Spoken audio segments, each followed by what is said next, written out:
여러분, 현재 뉴욕의 심장부에서 기이하고 놀라운 광경이 전개되고 있습니다. 미국 최고 권위의 미식 평론가 알렉스 퀸.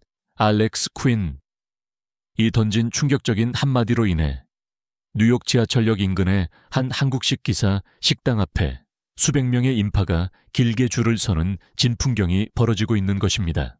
세계 최고 수준의 미식가인 그가 이 소박한 공간 앞에서 이제야말로 진정한 맛의 의미를 깨달았다며 감격에 차 울먹이고 있다는 소식입니다. 도대체 이 장소에서 무슨 일이 일어났던 것일까요? 지금부터 그 놀라운 서사 속으로 깊이 들어가 보겠습니다. 시청하시기에 앞서 좋아요와 구독 부탁드립니다. 저는 알렉스 퀸입니다. 저는 미국 최고의 미식 전문 잡지 더 테이스트의 수석 평론가로서 세계 각국의 미슐랭 스타 레스토랑을 엄격하게 평가하는 임무를 수행해 왔습니다.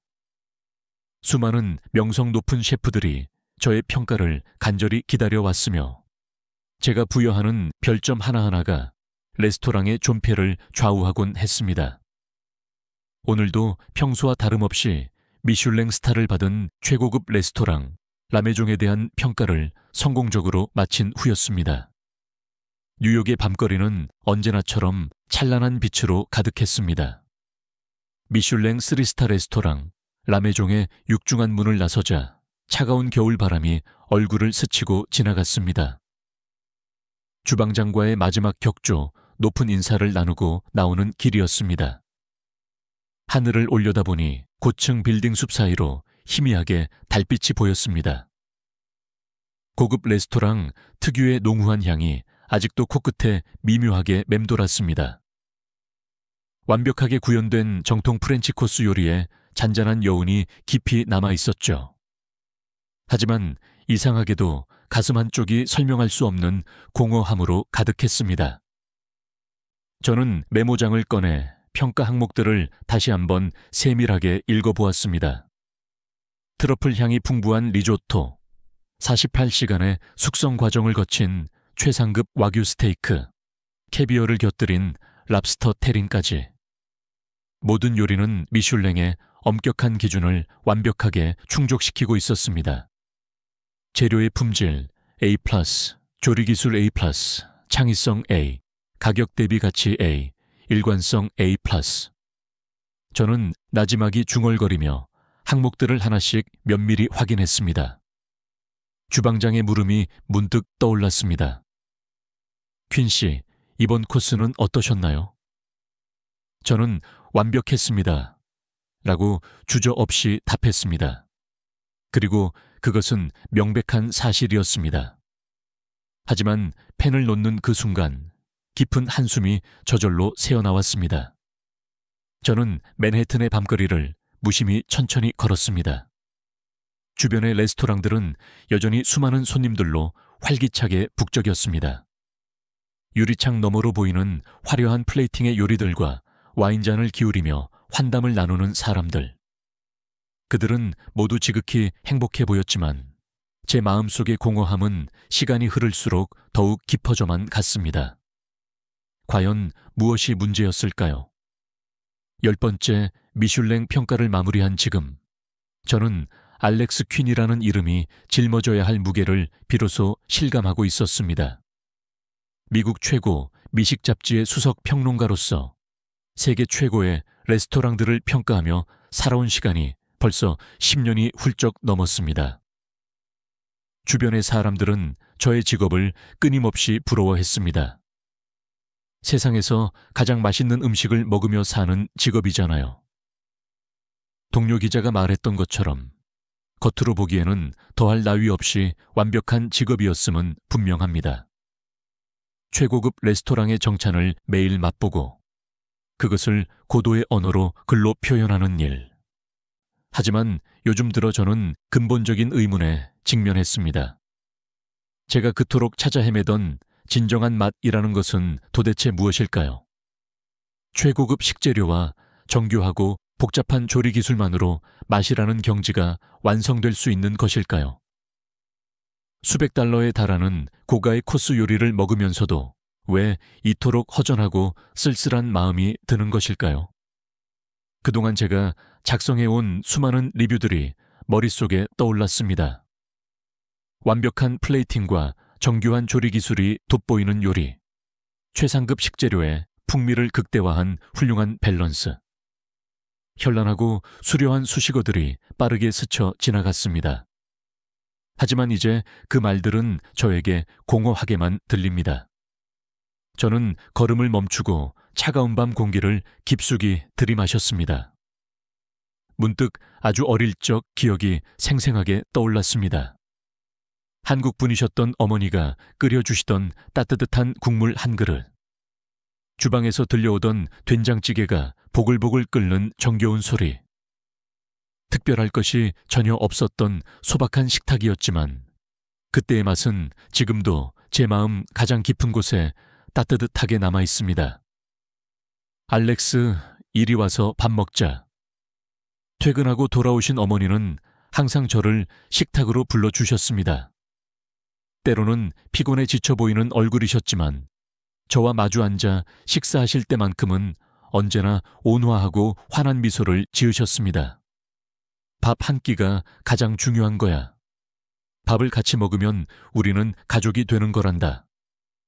수저를 들기 전 어머니께서 늘 하시던 말씀입니다. 어린 제가 왜요? 라고 물으면 어머니는 제 머리를 다정하게 쓰다듬으며 웃으셨습니다. 나중에 크면 자연스레 알게 될 거야. 7살. 그때 어머니를 세상에 떠나보낸 후로 저는 한국 음식과 점차 멀어지기 시작했습니다. 아버지는 바쁜 회사 일로 인해 집에 자주 오시지 못했고 메이드 아주머니가 차려주는 서양식 식사가 저의 일상이 되었습니다. 시간이 흐르면서 어머니의 음식 맛에 대한 기억도 그 따뜻했던 추억도 점점 희미해져만 갔습니다. 무거운 발걸음을 옮기다 보니 저도 모르는 사이에 낯선 거리에 와 있었습니다. 지하철역 근처에 좁고 후미진 골목이었습니다. 평소에는 이런 곳에 올 일이 거의 없었지만 오늘은 왠지 모르게 평소와는 다른 길로 걸어왔나 봅니다. 차가운 겨울바람을 피하려고 목도리를 단단히 여미는데 불현듯 달콤하면서도 구수한 향이 코끝을 스쳤습니다. 고개를 돌리니 낡은 빨간 벽돌 건물이 보였습니다.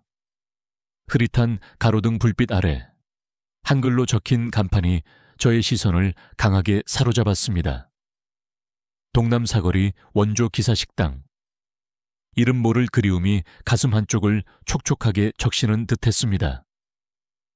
지하철역을 오가는 수많은 사람들 사이로 택시 기사님들이 분주하게 드나드는 모습이 보였습니다. 어서 오세요. 식당 안에서 경쾌하고 활기찬 목소리가 새어나왔습니다. 누군가가 문을 열 때마다 따뜻한 불빛과 함께 정겨운 음식 냄새가 뭉게뭉게 피어올랐습니다. 저는 기사 식당이라는 단어를 입속으로 나지막이 중얼거려 보았습니다. 마치 오래전에 잃어버린 소중한 무언가를 마침내 찾아낸 것 같은 기분이 들었습니다. 어머니와 함께했던 마지막 식사가 문득 떠올랐습니다. 그때도 분명 이런 작고 소박한 식당이었던 것 같습니다.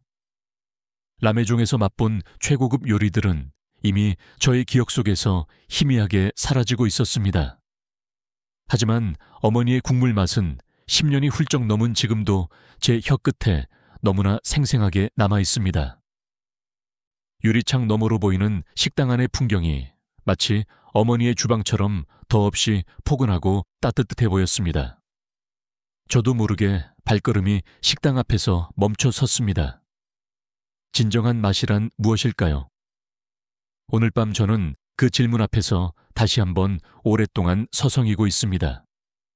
며칠 후 맨해튼 중심가의 고급 호텔 회의실에 모였습니다.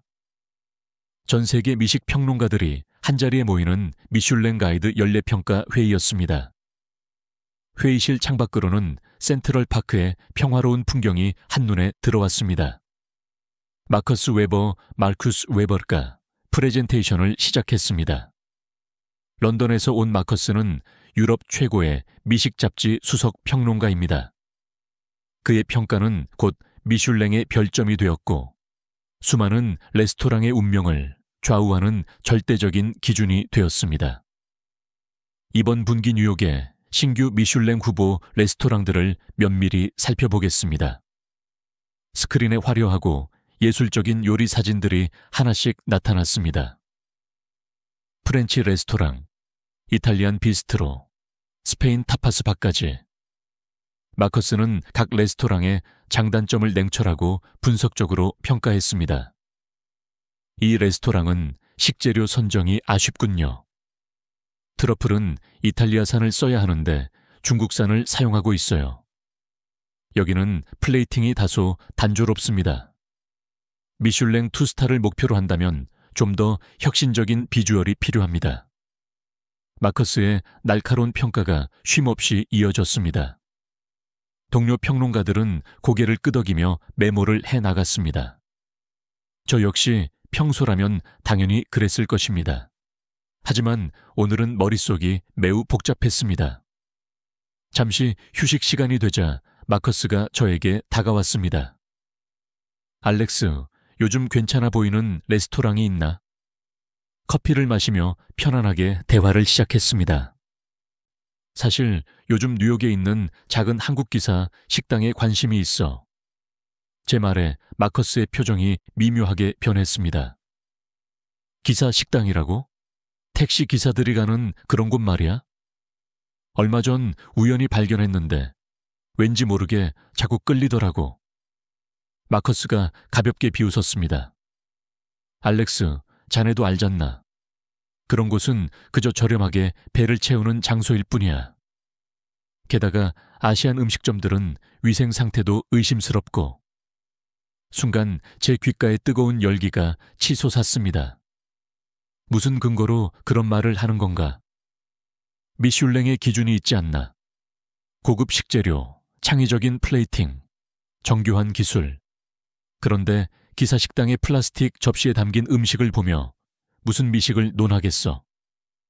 그들은 미식의 격지를 전혀 이해하지 못하는 것 같아.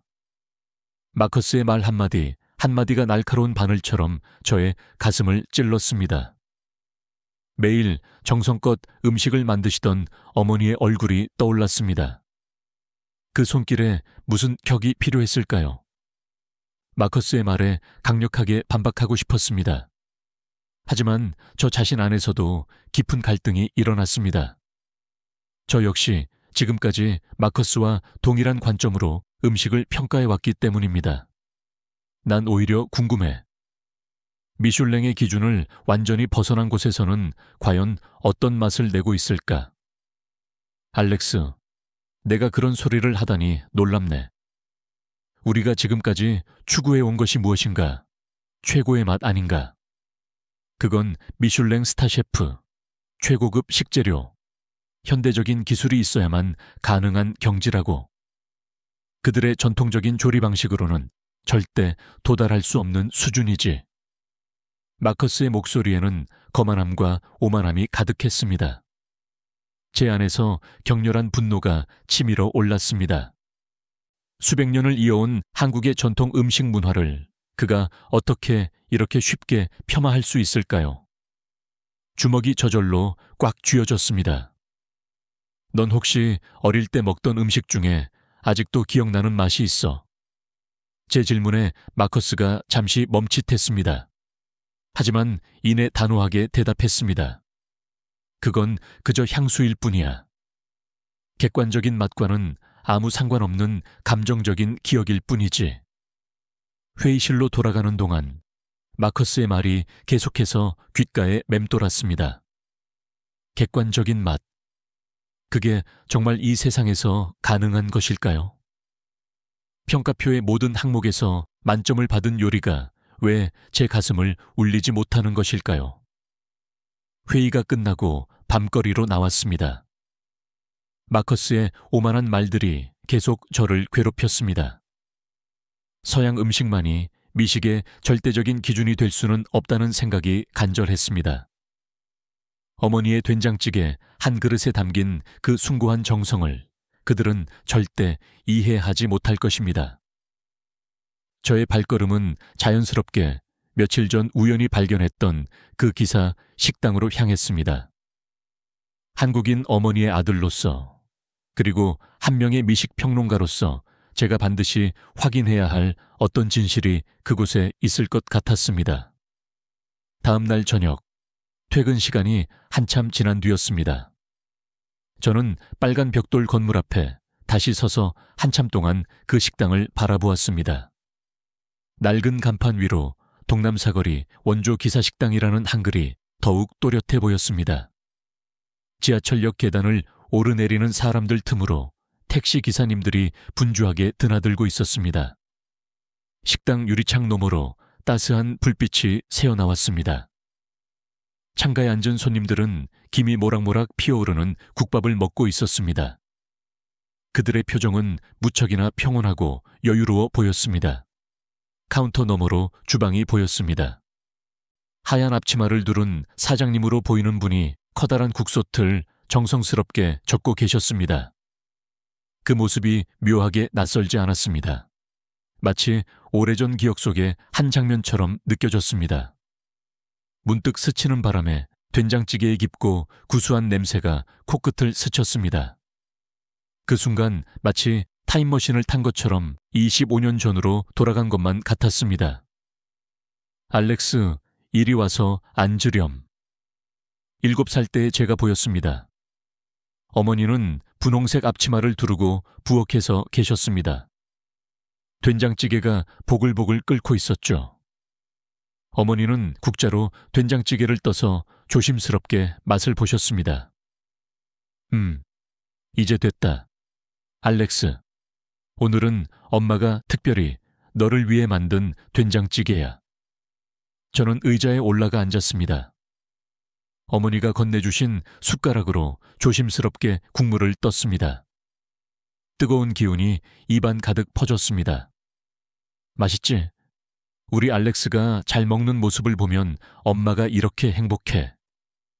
어머니는 제가 밥을 먹는 모습을 보시며 늘 환하게 웃으셨습니다. 때로는 피곤해 지친 얼굴이셨지만 저와 마주 앉아 식사할 때만큼은 그 누구보다 행복해 보이셨습니다. 알렉스야, 밥 한 끼가 얼마나 소중한 건지 아니? 어머니의 질문에 저는 고개를 갸웃했습니다. 어머니는 제 머리를 쓰다듬으며 말씀하셨습니다. 밥을 같이 먹으면 우리는 가족이 되는 거야. 밥상 앞에서는 모든 걱정도 잊고 서로를 생각하며 마음을 나누는 거란다. 그때는 어머니의 말씀이 무슨 뜻인지 제대로 알지 못했습니다. 하지만 지금 이 순간 그 의미가 가슴 깊이 와닿았습니다. 어머니는 한국의 맛을 잊지 말라고 하셨습니다. 주말마다 저를 데리고 작은 한식당들을 찾아다니셨죠. 김치찌개, 된장찌개, 순두부찌개. 어머니는 그때마다 주인 아주머니와 이야기를 나누시며 레시피를 물어보셨습니다. 나중에 우리 알렉스가 크면 이 맛을 기억하게 해주고 싶어서요. 손잡이를 잡은 제 손이 미세하게 떨렸습니다. 문을 열자 작은 방울 소리가 경쾌하게 울렸습니다. 그 소리에 카운터에 계시던 사장 최현욱, 하이차 초이 휜욱 님이 고개를 들어 저를 바라보셨습니다. 어서 오세요. 그 따뜻한 목소리에 온몸의 긴장이 조금씩 풀어지는 것을 느꼈습니다. 식당은 생각했던 것보다 훨씬 더 따뜻했습니다. 손님들의 수저가 부딪히는 소리, 주방에서 들리는 국물 끓는 소리, 텔레비전에서 흘러나오는 옛날 가요까지. 모든 것이 어머니의 부엌과 놀랍도록 닮아 있었습니다. 벽에는 한글로 된 달력이 걸려 있었어요. 그 옆으로 노란색으로 바랜 신문 기사들이 보였습니다. 뉴욕 최고의 한식당, 고향의 맛을 그대로. 시간이 멈춘 것 같은 이 공간에서 오직 세월의 흔적만이 차곡차곡 쌓여 있었습니다. 저는 구석 테이블에 앉았습니다. 테이블 위에는 한국 신문이 깔려 있었어요. 그 위로 물방울 자국들이 동그랗게 남아 있었습니다. 누군가의 뜨거운 국물이 흘렀던 자리였겠죠. 이곳은 마치 시간이 멈춘 듯한 신비로운 공간이었습니다. 1980년대 한국의 어느 식당을 그대로 옮겨 놓은 것 같았어요. 천장에는 오래된 선풍기가 느린 속도로 천천히 돌아가고 있었고, 구석에 놓인 브라운관 텔레비전에서는 흑백 드라마가 나오고 있었습니다. 카운터 뒤 벽면에는 메뉴판이 걸려 있었어요. 한글과 영어가 나란히 적혀 있었지만 가격표 옆에 남은 테이프 자국을 보니 여러 번 수정된 듯 했습니다. 그 아래로는 정성과 양심으로 만드는 집밥이라는 주인장의 확고한 철학이 담긴 문구가 보였습니다. 젊은 직원 이다솜, 리다솜, 이 메뉴판을 가져다 주었습니다. 이다솜이라고 적힌 이름표를 단 그녀는 밝고 친절한 미소로 저를 맞이했습니다. 처음 오셨죠? 우리 기사식당 대표 메뉴는 된장찌개랑 제육볶음이에요. 된장찌개라는 말에 가슴이 쿵하고 내려앉았습니다. 어머니가 마지막으로 끓여주셨던 바로 그 된장찌개가 떠올랐습니다. 그날도 이런 작은 식당이었습니다. 손님, 여기 물수건 드릴게요. 메뉴는 결정하셨나요? 미슐랭 레스토랑에서는 절대 보지 못할 광경이었습니다. 하얀 천으로 된 물수건은 세탁소 표백제 향이 났습니다. 그 소박한 정성이 저의 가슴을 따뜻하게 만들었습니다. 저는 눈가에 맺혔던 눈물을 급히 닦았습니다. 메뉴판을 바라보았지만 글자가 잘 보이지 않았습니다. 저, 된장 해주세요. 목소리가 미세하게 떨렸습니다. 이다솜은 제 상태를 눈치챈 듯 했지만 그저 따뜻한 미소만 지어 보였습니다. 뒤돌아가는 그녀의 뒷모습이 어머니의 모습과 겹쳐 보였습니다. 주방에서 국물 끓는 소리가 들렸습니다. 어머니의 부엌에서 들리던 바로 그 소리였습니다.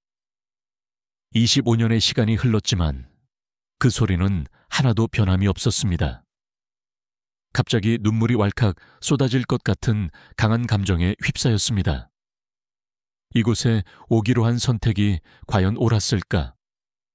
하지만 이상하게도 마음은 더없이 편안해졌습니다. 마치 오랜 방황 끝에 마침내 집으로 돌아온 것처럼 느껴졌습니다. 마커스의 말이 떠올랐습니다. 그저 싸게 배 채우는 곳. 하지만 그는 결코 몰랐을 것입니다. 이런 작은 식당 하나가 누군가에게는 어머니의 부엌이 될 수 있다는 것을. 그리고 그 부엌에서 우리는 진정한 맛들 배운다는 것을요. 주문을 하자마자 이다솜은 쟁반을 들고 나타났습니다. 그런데 이상했습니다. 제가 시키지 않은 작은 그릇들이 줄지어 놓여 있었기 때문입니다. 저기, 죄송하지만 제가 이것들을 주문한 적이 없는데요. 이다솜이 환하게 웃으며 대답했습니다. 이건 반찬이에요. 기본으로 나가는 거예요. 우리 식당의 특징이죠. 그녀가 하나씩 테이블에 내려놓는 반찬들을 바라보았습니다. 붉은색 김치, 노란 계란말이, 갈색 감자조림, 초록색 시금치나물. 마치 화가의 팔레트처럼 테이블이 다채로운 색상으로 채워져 갔습니다. 더 필요하신 반찬 있으시면 말씀해 주세요. 언제든 리필해 드립니다. 리필이라는 말에 저는 놀라 고개를 들었습니다. 미슐랭 레스토랑에서는 상상조차 할 수 없는 말이었습니다. 모든 것이 정확하게 계산되고 모든 맛이 완벽하게 통제되는 그곳과는 완전히 다른 세계였습니다. 주방에서 맛있는 냄새가 진하게 풍겨왔습니다. 된장찌개 특유의 구수하고 깊은 향이 코끝을 스쳤습니다. 옆자리의 손님들은 저마다 밥그릇을 비우며 즐겁게 이야기꽃을 피우고 있었습니다. 여기 김치 정말 맛있죠? 사장님이 직접 담그시는 거예요. 이다솜의 말에 김치를 집어 한 조각 먹어보았습니다. 아삭한 식감과 함께 알싸하고 깊은 맛이 입안 가득 퍼졌습니다. 미슐랭의 평가 기준에는 존재하지 않는 맛이었습니다. 하지만 분명 그 어떤 별점보다 찬란하게 빛나는 무언가가 그 안에 있었습니다. 된장찌개가 나왔습니다. 뚝배기에서 보글보글 거품이 솟아오르는 정겨운 소리가 들렸습니다. 이다솜이 조심스럽게 내려놓으며 말했습니다. 조심하세요. 많이 뜨거우니까 천천히 드세요. 수저를 들었습니다. 순간 손이 미세하게 떨렸습니다. 25년 만에 다시 마주하는 어머니의 맛이었으니까요. 조심스럽게 한 숟가락을 떴습니다. 구수한 된장 향이 코끝을 따스하게 감쌌습니다. 여기 밥 한 공기 더 드릴까요? 고개를 들어보니 이다솜이 제 밥그릇을 보며 서 있었습니다. 밥그릇이 어느새 깨끗하게 비어 있었습니다. 제가 얼마나 맛있게 먹었는지 스스로 깨닫지도 못했네요. 네, 감사합니다. 그때였습니다. 옆자리에서 들려온 대화 소리에 저의 귀가 쏠렸습니다. 사장님, 오늘도 반찬 맛이 일품이에요. 특히 이 시금치나물 어떻게 이렇게 맛있게 무치세요? 주방에서 최현욱 사장님의 목소리가 들려왔습니다. 비결이랄 것도 없어요. 그저 정성이지요. 시금치도 매일 새벽 시장에서 직접 고르고 참기름도 가장 좋은 걸 써요. 늘 우리 가족이 먹는다는 마음으로 만드는 거예요. 우리 가족이 먹는다는 마음. 그 말이 가슴에 깊이 와닿았습니다. 미슐랭 레스토랑에서는 절대 들을 수 없는 말이었습니다. 제 테이블에 놓인 반찬들을 다시 한번 바라보았습니다. 감자조림은 너무나 부드러워서 숟가락으로 살짝만 눌러도 쉽게 으깨질 것 같았습니다. 시금치나물은 참기름의 향이 은은하게 배어 있었고 김치는 아삭하면서도 깊은 숙성된 맛이 났습니다. 손님, 된장찌개 더 드시겠어요? 아직 뚝배기에 국물 남아 있는데. 이다솜의 말에 고개를 끄덕였습니다. 그러자 그녀는 주방으로 가서 뜨거운 밥과 새로운 반찬들을 다시 가져왔습니다. 시키지도 않았는데 계란말이도 새 것으로 갈아주었습니다. 많이들 그러시는데 우리 식당은 반찬 리필에 인색하지 않아요. 사장님 말씀이 손님들이 배부르게 드시고 가셔야 우리도 기분이 좋다고 하시거든요. 그 말을 듣는 순간 마커스의 얼굴이 떠올랐습니다. 그저 싸게 배 채우는 곳이라던 그의 말이 얼마나 틀렸는지 이제야 명확히 알겠습니다. 이곳은 단순히 배를 채우는 장소가 아니었습니다. 한 숟가락, 한 숟가락에 숭고한 정성이 담겨 있었습니다.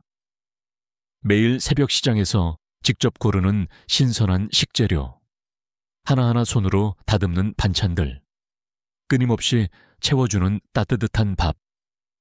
그것은 미슐랭의 별점으로는 도저히 평가할 수 없는 인간적인 가치였습니다. 문득 어머니의 말씀이 떠올랐습니다. 밥을 같이 먹으면 우리는 가족이 되는 거야. 이제야 그 말씀의 진정한 의미를 조금은 알 것 같았습니다. 이곳에 오는 모든 사람들은 잠시나마 한 가족이 되는 것입니다. 이다솜이 제육볶음을 가져왔습니다. 도톰하게 썰린 돼지고기가 매콤달콤한 양념과 함께 김이 모락모락 피어올랐습니다. 반찬으로는 김치, 감자조림, 새우장, 계란말이, 청포묵 무침이 정갈하고 아름답게 놓였습니다. 우리 식당 특제 소떡소떡 한번 맛보세요. 사장님이 특별히 드리라고 하셨어요. 이다솜은 빨간 양념이 윤기나게 발린 소떡소떡을 놓고 갔습니다. 주변 테이블에서는 삼삼오오 모인 택시기사님들이 김치찌개와 보리비빔밥을 먹으며 즐겁게 이야기꽃을 피우고 있었습니다. 사장님, 오늘도 반찬이 일품이네요. 이 새우장은 어디서 사오시는 거예요? 주방에서 일하던 최현욱 사장이 걸어 나왔습니다. 새우장이요? 그걸 어떻게 사와요? 다 우리가 직접 담그는 거죠. 어제 새벽에 들어온 새우로 만든 거예요. 최현욱 사장의 모습은 푸근하고 인자했습니다. 깔끔하게 다려 입은 앞치마에는 양념 자국이 살짝 묻어 있었습니다. 그는 테이블을 돌며 손님들과 편안하게 대화를 나누었습니다. 오늘은 일이 많으셨죠? 여기 김치 더 드세요. 아침에 새로 담갔어요. 아이고, 사장님, 벌써 3번이나 리필해 주셨는데요. 괜찮습니다. 많이 드세요. 기사님들 덕분에 우리가 장사하는 거죠. 그러다 제 테이블 앞에서 최현욱 사장이 멈춰 섰습니다. 처음 오신 손님이시네요. 음식은 입맛에 맞으세요?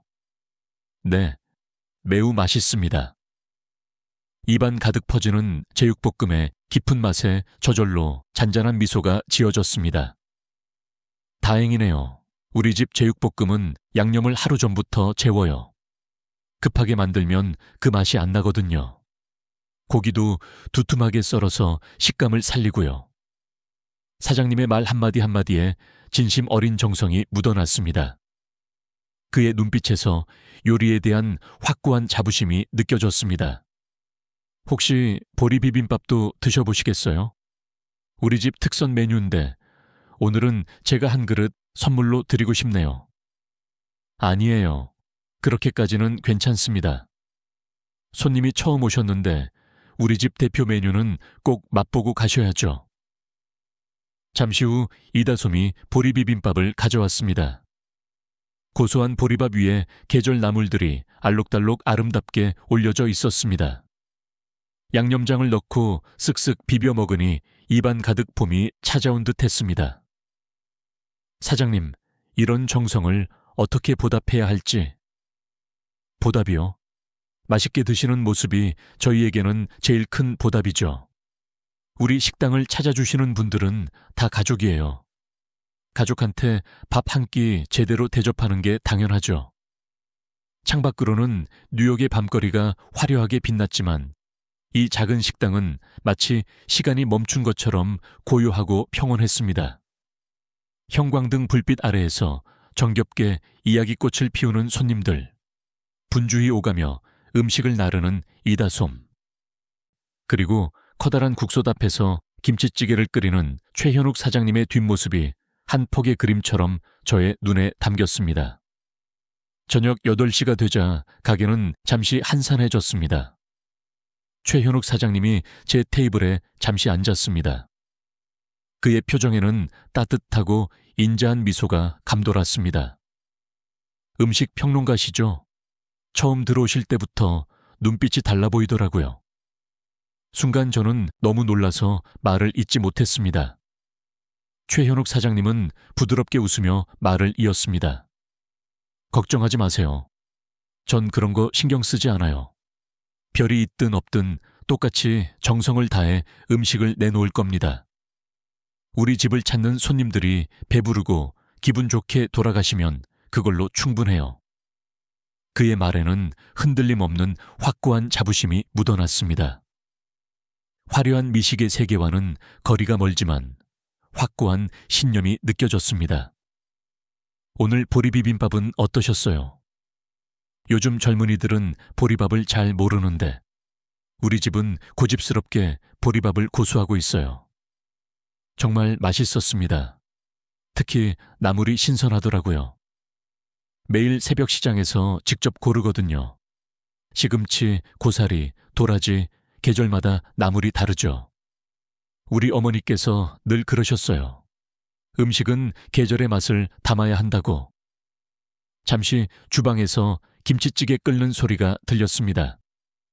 최현욱 사장님은 잠깐 일어나 국물을 확인하고 돌아왔습니다. 손님, 혹시 한국인 어머님이 계셨던 것 같은데 제가 맞나요? 네. 어떻게 아셨어요?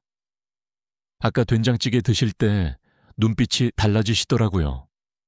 그 눈빛 많이 봤어요. 고향의 맛을 그리워하는 사람들의 눈빛이죠. 갑자기 목이 메었습니다. 최현욱 사장님은 제 마음을 읽은 듯 잠시 말을 멈추어 주었습니다. 우리 가게를 찾는 손님들은 저마다의 사연이 있어요. 택시 기사님들은 하루 종일 운전하시다 지쳐서 오시고, 유학생들은 집밥이 그리워서 오시죠. 회사원들은 잠시 한국을 그리워하며 들르시고요. 밖에서는 택시들이 분주하게 오가고 있었습니다. 뉴욕의 밤은 여전히 바쁘게 돌아가고 있었지만 이 작은 식당은 마치 시간이 멈춘 것처럼 포근했습니다. 사장님은 왜 이렇게 정성을 다하시나요? 요즘 같은 시대에 이런 방식은 돈을 더 벌 수도 있겠죠. 메뉴 가격을 올리고 더 화려하게 꾸미고. 하지만 그게 무슨 의미가 있을까요? 우리 식당이 누군가에게 작은 위로가 된다면 그걸로 충분해요. 최현욱 사장님의 말에는 추호의 흔들림도 없었습니다. 그의 눈빛에서 요리에 대한 진정성이 강하게 느껴졌습니다. 음식은 그저 배를 채우는 게 아니에요. 그리움이고 위로고 때론 가족이에요. 손님이 우리 집 음식을 드시며 잠시나마 편안함을 느끼신다면 그게 바로 제가 바라는 전부죠. 그 순간 미슐랭의 별이 얼마나 공허하고 부질없는 것인지 깨달았습니다. 이곳에는 별점으로는 도저히 측정할 수 없는 무언가가 있었습니다.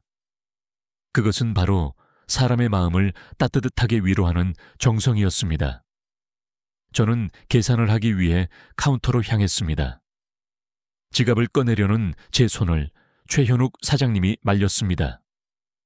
잠시만요. 아직 음식이 하나 더 남았습니다.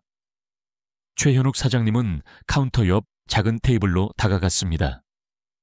그곳에는 낡은 믹스커피 자판기가 있었습니다.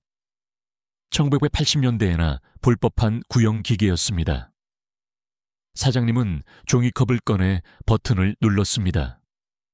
우리 식당에서는 식사하신 분들께 꼭 커피 한 잔을 대접해 드려요. 따뜻한 물이 컵 속으로 세차게 쏟아졌습니다.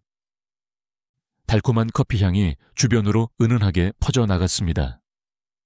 하얀 연기가 모락모락 피어오르는 모습이 왠지 모르게 정겨웠습니다. 요즘은 비싼 원두커피가 유행이지만 우리 집은 이 믹스커피를 고집하고 있어요. 택시 기사님들이 이 맛을 가장 좋아하시거든요. 최현욱 사장님이 커피를 저어 주었습니다. 스테인리스 티스푼으로 동그랗게 저은이 하얀 거품이 예쁘게 올라왔습니다. 그 모습이 무척이나 친숙했습니다. 어머니도 이렇게 커피를 타주셨습니다. 목소리가 미세하게 떨렸습니다. 어머니는 매일 아침 이렇게 커피를 타셨죠. 아버지 출근길에 늘 커피 한 잔을 내어주시던 모습이 생생하게 떠올랐습니다. 드세요. 이제 식을 것 같네요. 커피를 한 모금 마셨습니다. 달콤하고 부드러운 맛이 입안 가득 황홀하게 퍼졌습니다. 순간 눈시울이 뜨거워졌습니다. 이 맛과 이 향기, 어머니의 커피 맛 그대로였습니다. 손님 괜찮으세요? 고개를 들어보니 최현욱 사장님이 걱정스러운 표정으로 저를 바라보고 있었습니다. 눈물이 볼을 타고 소리 없이 흘러내리고 있었나 봅니다. 죄송해요. 그냥 갑자기 어머니가 너무 보고 싶어서. 괜찮아요. 이해합니다. 최현욱 사장님은 티슈를 건네며 말을 이었습니다. 음식은 단순한 맛이 아니에요. 추억이고 그리움이죠. 이 믹스커피 한 잔에도 누군가의 소중한 이야기가 담겨 있답니다. 카운터 너머 이다솜이 새로운 손님을 맞이하는 소리가 들렸습니다. 어서 오세요. 그 목소리가 유난히 밝고 따뜻하게 느껴졌습니다. 우리 식당의 진짜 비결은 바로 이거예요. 음식에 담긴 이야기와 정성, 그리고 그것을 손님과 나누는 마음이죠. 최현욱 사장님의 말이 가슴에 깊이 와닿았습니다. 미슐랭 평가표에는 없는 항목이었습니다. 하지만 어쩌면 이것이야말로 진정한 맛의 본질이 아닐까요? 이제 계산해 드릴게요. 커피값은 당연히 안 받습니다. 아니에요. 이 커피가 오늘 제가 마신 그 어떤 음료보다 값진 것 같은데요. 최현욱 사장님은 부드럽게 웃으며 고개를 저었습니다. 이건 우리 식당의 전통이에요. 손님과 나누는 마지막 전기죠. 계산을 마치고 나오는 길에 눈에 띄는 광경을 보았습니다. 양복 차림의 서양인들이 몇 명 들어오고 있었습니다. 그들의 대화에서 프랑스어가 들렸습니다. 여기가 그 유명한 한국 식당이야. 응. SNS에서 큰 화제라며 뉴욕 미식가들 사이에서 소문이 파다해. 이다솜이 그들을 맞이하러 가며 제게 속삭였습니다. 요즘 외국 손님들이 부쩍 늘었어요. 입소문이 났나 봐요. 일주일 후 맨해튼의 고급 호텔에서 미식 평론가들의 비공식 모임이 있었습니다. 로비에 들어서자 마커스 웨버와 마주쳤습니다. 그는 여전히 우아한 자태로 와인을 음미하고 있었습니다. 오, 알렉스. 그동안 어디 있었나? 지난주 미슐랭 평가 모임에도 안 보이더군. 마커스의 말에는 묘한 비아냥거림이 섞여 있었습니다. 제 손에 들린 종이봉투를 힐끗 보더니 미간을 찌푸렸습니다. 설마 그 기사 식당을 아직도 다니는 건 아니겠지? 그래, 거기가 내가 찾던 진짜 맛이 있는 곳이야. 마커스가 피식 웃었습니다. 알렉스, 자네도 미식 평론가 아닌가? 그런 대중적인 음식점에 매료되다니. 최고급 식재료도 혁신적인 조리법도 없는 곳을. 분노가 치밀어 올랐지만 차분하게 대답했습니다. 마커스, 자네는 아직도 미식을 겉모습으로만 판단하고 있군. 진정한 맛이 무엇인지 보여주고 싶은데. 제 손에 들린 봉투에서 믹스커피 한 봉을 꺼냈습니다. 아침에 최현욱 사장님께 몇 봉지 받아온 것이었습니다. 근처 티룸으로 마커스를 안내했습니다. 자네가 그토록 경멸하는 기사 식당의 커피를 한번 마셔보게. 뜨거운 물을 부어 커피를 탔습니다. 스테인리스 스푼으로 동그랗게 전이 하얀 거품이 올라왔습니다. 마커스는 의심스러운 표정으로 커피를 바라보았습니다. 이건 그저 흔한 인스턴트 커피 아닌가? 마커스는 마지못해 커피를 한 모금 마셨습니다. 그리고 순간 그의 눈이 크게 커졌습니다. 이거 의외로 맛있잖아. 이 부드러운 맛은 뭐지? 놀랍지? 이게 그 식당에서 손님들에게 무료로 제공하는 커피야. 무료라고? 이런 맛있는 커피를 그냥 준다고? 마커스가 믿을 수 없다는 듯 되물었습니다. 그래, 최현욱 사장님은 말씀하셨어. 손님과 나누는 마지막 정이라고. 마커스는 커피를 한 모금 더 마시며 깊은 생각에 잠겼습니다. 그의 표정이 조금씩 변화하기 시작했습니다. 이해가 되지 않아. 요즘 시대에 이런 서비스가 어디 있지? 게다가 뉴욕 한복판에서 말이야. 그게 바로 내가 자네에게 보여주고 싶었던 거야. 미식은 값비싼 식재료나 화려한 테크닉만으로 완성되는 게 아니야. 때론 이렇게 소박하지만 진심이 담긴 음식에서 더 큰 감동을 받을 수 있지. 마커스는 커피잔을 내려놓았습니다. 그의 눈빛이 확실히 달라져 있었습니다. 알렉스, 솔직히 말하지만 내 편견이 완전히 잘못됐나 보네. 이런 커피 한 잔에도 이토록 깊은 맛과 정성이 있다니. 나를 그곳에 한번 데려가 주겠나? 물론이야. 최현욱 사장님이 우리를 반갑게 맞아주실 거야. 창밖으로 뉴욕의 찬란한 야경이 펼쳐져 있었습니다. 단 한 잔의 믹스커피가 미식 평론가의 오랜 편견을 완전히 깨뜨린 순간이었습니다. 때로는 가장 소박한 것에 가장 큰 가치가 숨어 있다는 것을 우리는 이제야 깨닫고 있었습니다. 다음 날 저녁, 마커스와 함께 기사 식당을 찾았습니다. 평소보다 일찍 도착했는데도 식당은 이미 각국의 미식가들로 가득했습니다. 프랑스 요리 전문가로 보이는 사람은 감자조림을 연신 휴대폰으로 촬영하고 있었고, 이탈리아 셰프로 보이는 사람은 김치를 맛보며 연신 고개를 끄덕이고 있었습니다. 이상하지 않나요? 최근 들어 외국 손님들의 방문이 부쩍 늘었어요. 이다솜이 우리를 안내하며 귀띔해 주었습니다. 마커스는 주변을 둘러보다 놀란 듯 말했습니다. 저기 앉아있는 건 파리의 미슐랭 스타 셰프장 피에르가 아닌가. 유명 셰프가 젓가락질을 서툴게 하면서도 보리 비빔밥을 맛있게 먹고 있었습니다. 그의 표정에는 깊은 감동이 서려 있었어요. 이게 바로 한국 음식의 매력이야. 제가 마커스에게 설명했습니다. 화려하지 않아도 깊이가 있고 값비싸지 않아도 정성이 가득해. 우리가 주문한 음식이 나왔습니다. 마커스는 제육볶음 한 점을 입에 넣고는 충격을 받은 듯 젓가락을 내려놓았습니다. 이 맛은 도저히 이해할 수 없어. 이렇게 단순한 재료로 어떻게 이런 깊은 맛이 나지? 프랑스 요리는 수십 가지 향신료를 써도 이런 맛을 못 내는데. 비결이 뭔지 아나? 시간이야. 저 고기는 어제부터 양념에 재워둔 거라네. 한국의 장인들은 시간의 힘을 알거든. 마커스는 반찬들을 하나씩 맛보며 연신 감탄했습니다. 특히 김치를 먹고는 눈이 휘둥그레졌습니다. 이건 정말 놀랍군. 발효에 과학과 장인의 손맛이 완벽한 조화를 이루고 있어. 우리가 미슐랭 가이드에서 평가하는 기준이 얼마나 좁았는지 이제야 깨닫겠어. 그때 주방에서 수군거리는 소리가 들렸습니다. 사장님, 진짜네요. 미슐랭 본사에서 정말 평가원을 보냈대요.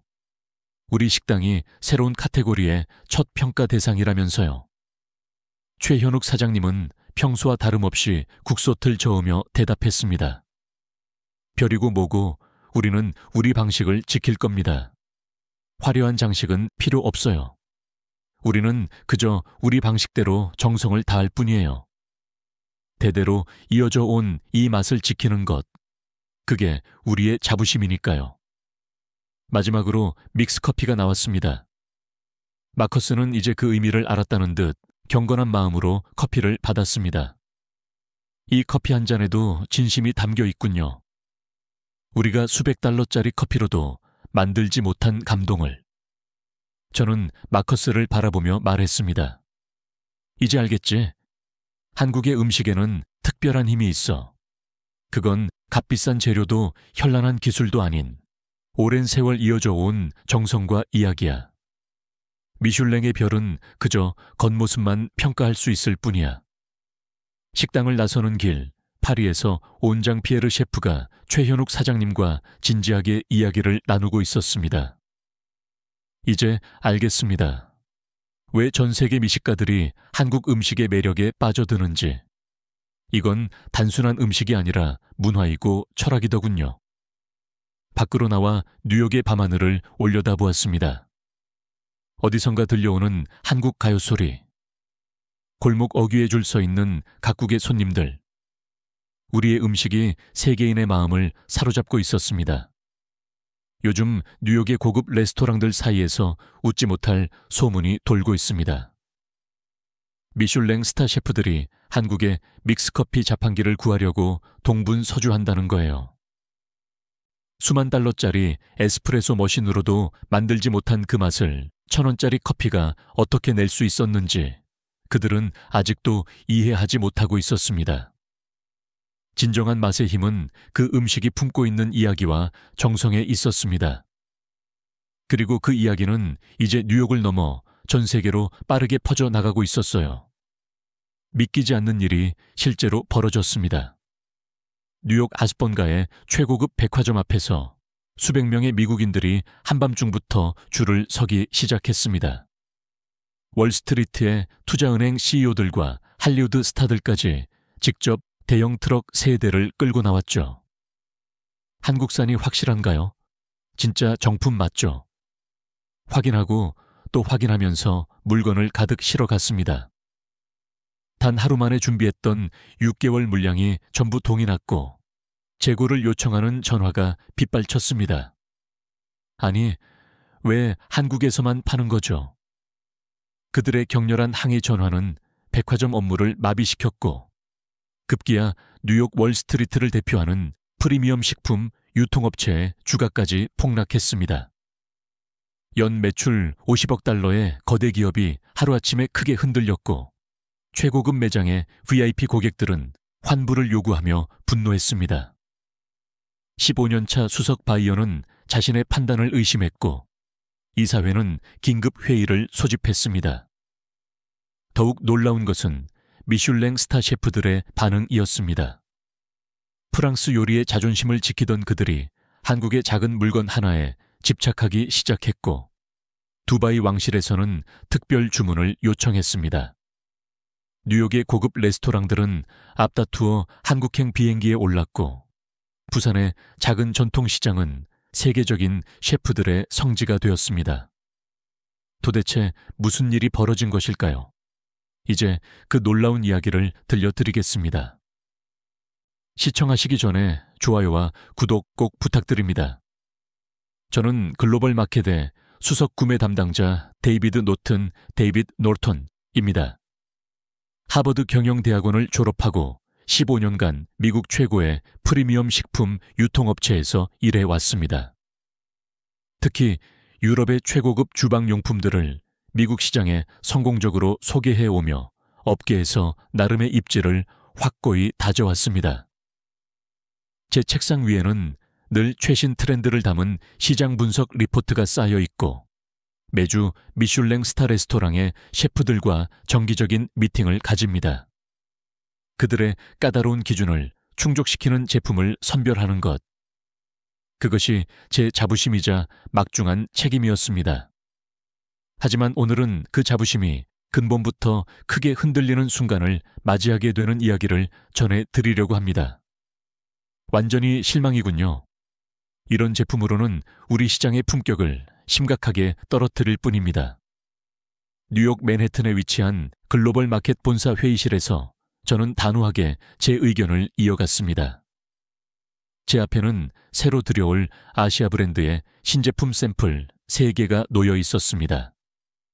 일본의 조지루시, 중국의 미지아, 그리고 한국의 한 브랜드였습니다. 저는 15년 경력의 수석 구매 담당자로서 미국 동부 최대 식품 유통업체인 글로벌 마켓의 품질 기준을 책임지고 있었습니다. 데이비드, 아시아 시장이 급성장하고 있다는 건 부정할 수 없는 현실이에요. 우리도 변화가 필요합니다. 재무담당 임원 앨리슨 클라크가 태블릿을 들어보이며 말했습니다. 화면에는 아시아 식품 시장의 폭발적인 성장세를 보여주는 그래프가 떠 있었습니다. 하지만 저는 단호하게 고개를 저었습니다. 앨리슨, 당신도 잘 알잖아요. 우리는 최고급 식품 유통업체입니다. 월스트리트 금융맨들과 할리우드 스타들이 찾는 곳이죠. 값싼 전자제품으로 우리 매장의 격을 떨어뜨릴 순 없습니다. 회의실 안에는 무거운 침묵이 내려앉았습니다. 창밖으로는 맨해튼의 마천루들이 햇빛을 반사하며 찬란하게 빛나고 있었습니다. 저는 테이블 위의 제품들을 다시 한번 훑어보았습니다. 특히 한국산 제품은 쳐다보기도 싫었습니다. 한국이라 저는 코웃음을 쳤습니다. 수제 양복이나 명품 시계처럼 장인 정신이 필요한 제품은 유럽이 최고죠. 대량 생산은 중국과 일본의 영역이고요. 한국은 글쎄요. 매운 음식이나 드라마 정도가 전부 아닙니까? 제 말에 회의실 구석에서 조용히 듣고 있던 중국계 바이어 리차드 무두가 미소를 지으며 끼어들었습니다. 데이비드 씨, 편견이 너무 심하신 것 아닙니까? 현대 아시아는 당신이 생각하는 것보다 훨씬 더 발전해 있다는 것을 인정하셔야 할 텐데요. 리차드 우의 말에 저는 불쾌감을 느꼈습니다. 최근 들어 리차드 우는 아시아 식품과 주방용품 시장 개척을 매우 강력하게 주장하고 있었습니다. 하지만 저는 단 한 번도 그의 의견에 동의한 적이 없었습니다. 리차드 우 씨, 당신은 중국 계신이 아시아 제품을 밀어주고 싶으신가 보군요. 하지만 우리 매장은 최고급 유럽 제품만을 고집해온 확고한 자부심이 있습니다. 르크루제, 스메그, 보덴. 이런 브랜드들이야말로 우리 고객들이 진정으로 원하는 것이죠. 리차드 우는 여전히 미소를 잃지 않은 채 대답했습니다. 그렇게 생각하시나요, 데이비드 씨? 아직도 모르시는 겁니까? 지금 이 순간에도 미국 전역에서 한국의 이 제품을 구하려는 사람들로 난리가 났다는 것을요. 어떤 고객들은 직접 트럭까지 준비해서 기다리고 있다고 하더군요. 뉴욕 한인타운의 서울 키친이란 곳을 들어보셨나요? 월스트리트 사람들 사이에서 큰 인기라던데. 순간 저는 귀를 의심했습니다. 한인타운의 식당이 월스트리트 사람들 사이에서 인기라니. 도저히 말도 안 되는 소리였습니다. 리차드 우 씨, 근거 없는 소문으로 저를 설득하려 하지 마세요. 제가 뉴욕 식당가를 모르는 사람도 아니고. 직접 가보시죠. 리차드 우가 말을 자르며 제안했습니다. 오늘 저녁 제가 모시고 가겠습니다. 실제로 보시면 생각이 달라지실 겁니다. 저는 잠시 고민했습니다. 사실 한인타운에는 단 한 번도 가본 적이 없었죠. 그곳은 제게 있어 그저 뉴욕의 이국적인 관광지 중 하나일 뿐이었습니다. 좋습니다. 한번 가보죠. 하지만 제 생각이 바뀌진 않을 겁니다. 회의가 끝나고 사무실로 돌아온 저는 창가에 서서 깊은 생각에 잠겼습니다. 15년간 저는 단 한 번도 업무상 실수를 한 적이 없었습니다. 최고급 식재료와 주방용품만을 고집하며 글로벌 마켓을 뉴욕 최고의 식품 유통업체로 만드는데 기여해 왔습니다. 그때 책상 위 태블릿에서 알림음이 울렸습니다.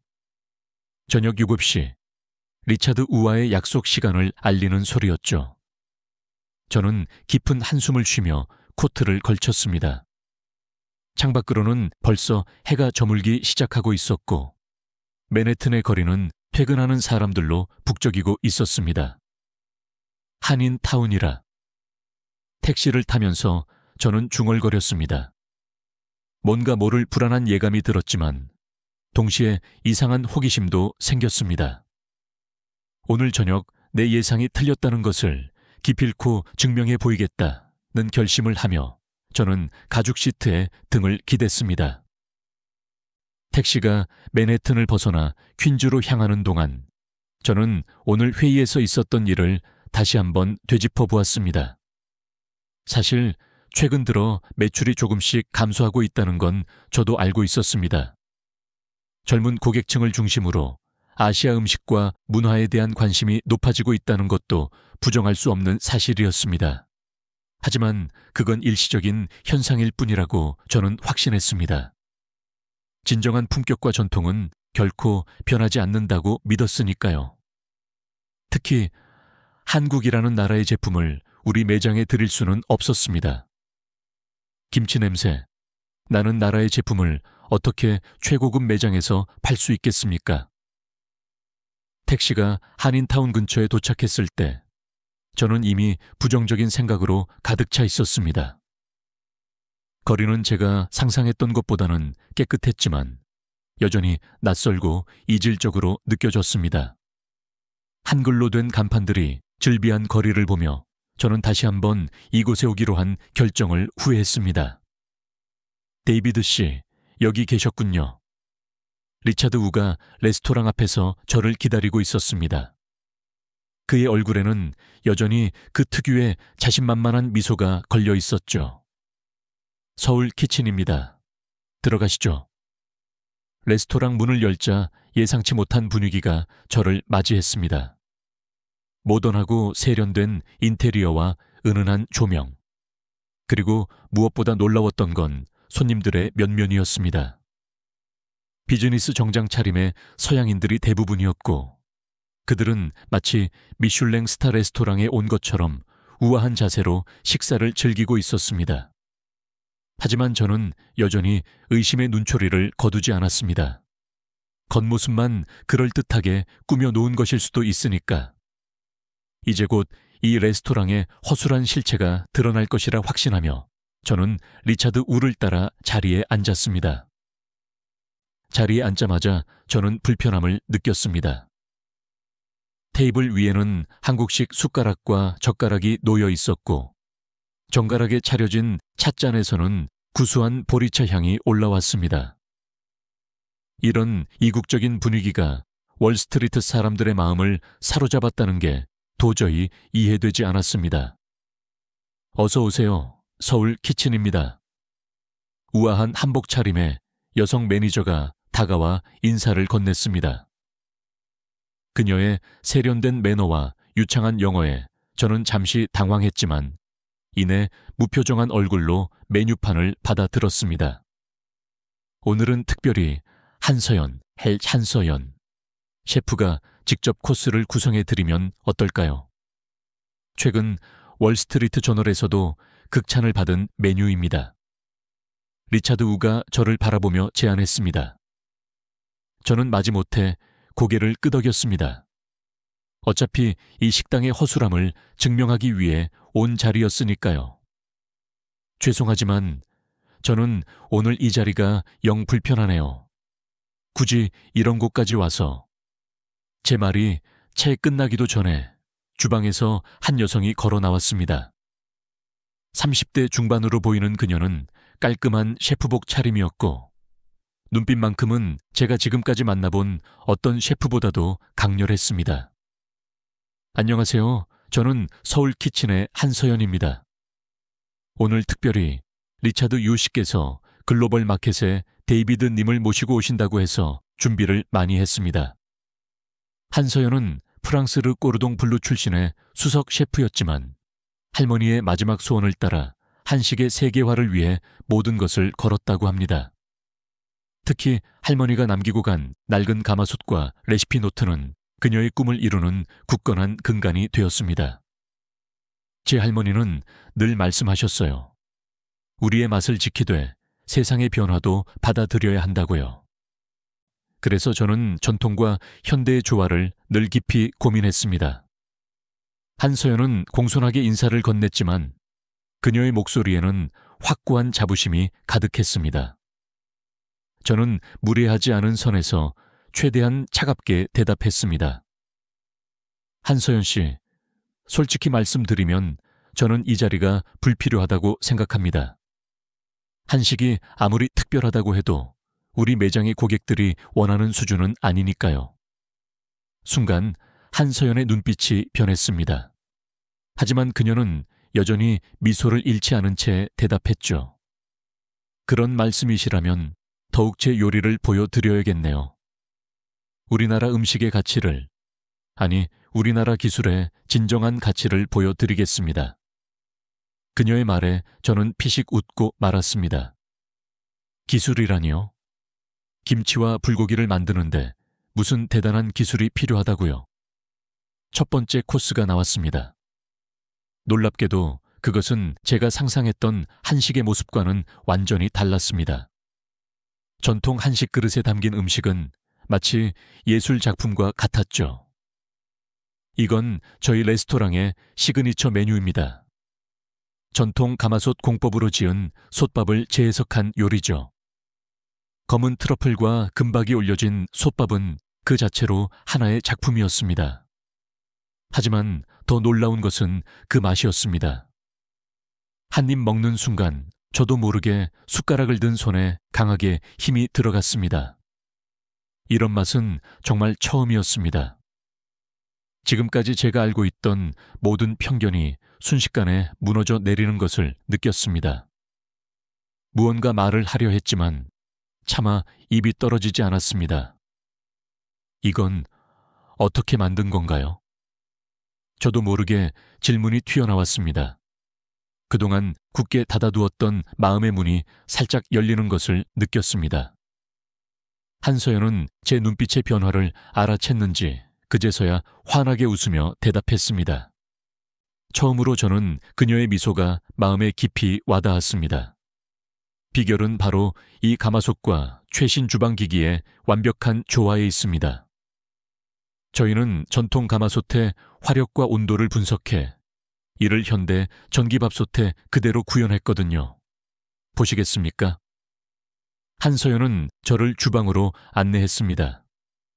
그곳에는 제가 회의실에서 보았던 것과 같은 한국산 전기밥솥이 있었지만 그 모습은 사뭇 달라 보였습니다.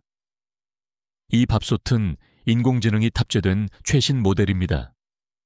쌀의 품종, 물의 양, 습도까지 모든 것을 자동으로 감지해서 최적의 조리 환경을 만들어냅니다. 하지만 가장 중요한 건 한서연은 잠시 말을 멈추고 밥솥 뚜껑을 열었습니다. 그 순간 놀랍도록 깊은 밥향이 주방 전체에 퍼졌습니다. 수천 년 동안 이어져 온 우리 민족의 지혜가 이 안에 담겨 있다는 겁니다. 첨단 기술만으로는 절대 이런 맛을 낼 수 없어요. 전통과 현대의 조화. 그게 바로 우리나라 제품의 진정한 경쟁력이에요. 저는 말문이 막혔습니다. 지금까지 제가 얼마나 편협한 시각으로 한국의 기술을 바라보았는지 깨닫게 된 것입니다. 하지만 동시에 또 다른 불안감이 강하게 엄습했습니다. 만약 이 사실을 인정한다면 제가 15년 동안 쌓아온 모든 신념이 무너지는 것이나 다름없었으니까요. 게다가 중국계인 리차드 우가 이런 상황을 지켜보고 있다는 사실도 견딜 수 없었습니다. 그래도 이건 단지 하나의 사례일 뿐입니다. 우리 매장에서 파는 건 최고급 유럽 제품들 뿐이에요. 고객들의 신뢰를 저버릴 순 없습니다. 제 말에 한서연은 잠시 아무 말도 하지 않았습니다. 그러고는 주방 한켠에 있는 태블릿을 꺼내 들었죠. 데이비드님, 이걸 한번 보시겠어요? 이건 우리 레스토랑을 다녀가신 월스트리트 고객들의 후기입니다. 특히 이 밥솥으로 지은 밥을 맛본 후에는 모두가 같은 제품을 구매하고 싶다고 하시더라고요. 화면에는 수많은 후기들이 가득했습니다. 그 중에는 제가 잘 아는 투자은행 CEO들의 이름도 있었습니다. 그들은 하나같이 이 레스토랑의 음식과 특히 밥맛을 극찬하고 있었습니다. 거기 적혀있는 분들 다 우리 매장의 VIP 고객들이에요. 제 목소리가 흔들렸습니다. 더 이상 부정할 수 없는 명확한 현실이 눈앞에 펼쳐져 있었으니까요. 하지만 저는 여전히 마지막 자존심을 지키려 했습니다. 하지만 우리는 이미 일본 조지루시와 계약을 앞두고 있습니다. 갑자기 한국 제품으로 바꿀 순 없어요. 그때였습니다. 리차드 우가 불쑥 끼어들었죠. 데이비드 씨, 방금 전화가 왔는데 조지루시가 계약을 파기했다고 합니다. 중국 시장에 집중하기로 했다네요. 순간 제 머릿속이 하얗게 변했습니다. 수개월간 준비해온 계약이 물거품이 된 것도 충격이었지만 더 큰 충격은 제 고집이 얼마나 어리석었는지를 깨달은 것이었습니다. 한서연은 그런 제 모습을 보며 조용히 말을 이었습니다. 데이비드님, 우리나라는 이제 더 이상 김치와 불고기만 만드는 나라가 아닙니다. 전통의 가치를 알기에 그것을 현대 기술로 더욱 빛나게 만들 수 있는 거예요. 직접 확인하고 싶으시다면. 다음 날 아침 글로벌 마켓 본사는 극심한 혼란에 빠져 있었습니다. 조지루시와의 계약 파기 소식이 전해지자 임원들 사이에서는 술렁임이 가득했고 주가는 장 시작과 동시에 급락했습니다. 데이비드, 도대체 어떻게 된 거죠? 우리는 이미 조지루시 제품 입고를 전제로 마케팅 계획을 세워놨다고요. 앨리슨 클라크가 제 사무실로 뛰쳐들어오며 소리쳤습니다. 그녀의 손에 들린 태블릿에는 빨간색으로 떨어지는 주가 그래프가 보였습니다. 알고 있습니다, 앨리슨. 하지만 제가 말을 잇기도 전에 사무실 문이 다시 열렸습니다. 이번에는 회장님이셨죠. 데이비드, 이사회에서 자네를 찾고 있네. 당장 회의실로 올라오게. 회장님의 목소리는 평소보다 훨씬 더 무거웠습니다. 저는 쓰디쓴 커피를 한 모금 마시고 자리에서 일어섰습니다. 엘리베이터를 타고 올라가는 동안 어젯밤 서울 키친에서의 기억이 빠르게 스쳐 지나갔습니다. 최상층 회의실에 들어서자 이 사진들의 차가운 시선이 저를 향했습니다. 창밖으로는 뉴욕의 출근 시간 교통체증이 보였지만 회의실 안의 공기는 얼어붙어 있었습니다. 데이비드, 자네가 15년 동안 우리 회사를 위해 한 일은 인정하네. 하지만 이번 사태는 매우 심각하다네. 회장님이 입을 열었습니다. 아시아 시장이 급성장하는 상황에서 조지 루시마저 우리를 떠났어. 게다가 중국의 미지아는 이미 월마트와 독점 계약을 체결했다고 하더군. 순간 제 등줄기로 식은땀이 흘렀습니다. 미지아까지 시장에서 사라진다면 우리에게 남은 선택지는... 리차드 우 씨에 따르면 자네가 어제 한국 제품에 대해 흥미로운 발견을 했다고 하던데. 회장님의 말에 저는 깜짝 놀랐습니다. 리차드 우가 이미 보고를 했다는 걸 눈치챘지만 지금은 그것을 따질 때가 아니었습니다. 네, 하지만 회장님, 우리가 갑자기 한국 제품을 도입하기에는 지금은 선택의 여지가 없네. 다만 우리도 신중해야 하니 자네가 직접 한국에 가서 확인해보게. 부산이라고 하던가. 그곳에 전통시장과 기업을 둘러보고 오게. 이사회의 결정은 단호했습니다. 제게는 일주일의 시간이 주어졌고 그 사이에 한국 제품의 진정한 가치를 확인하고 돌아와야 했습니다. 사무실로 돌아오자마자 저는 책상에 털썩 주저앉았습니다. 창밖으로는 여전히 맨해튼의 마천루들이 보였지만 오늘따라 그 풍경이 무겁게 느껴졌습니다.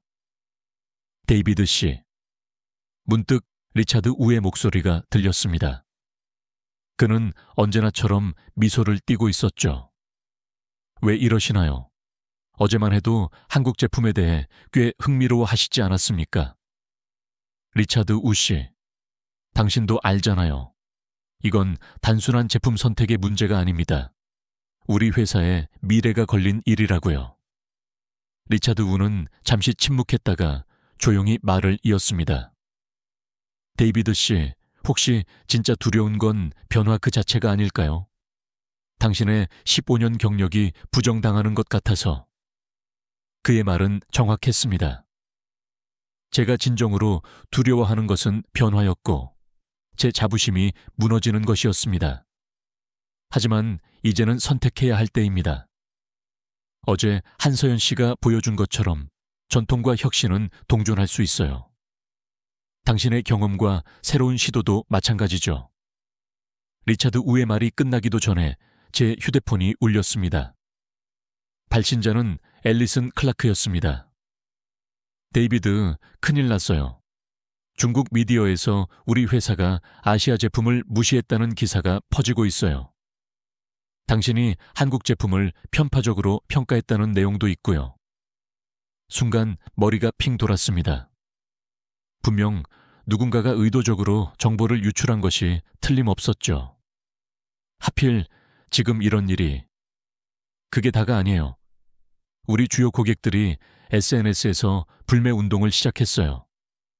특히 아시아계 고객들의 반응이 심각해요. 앨리슨 클라크의 목소리가 떨렸습니다.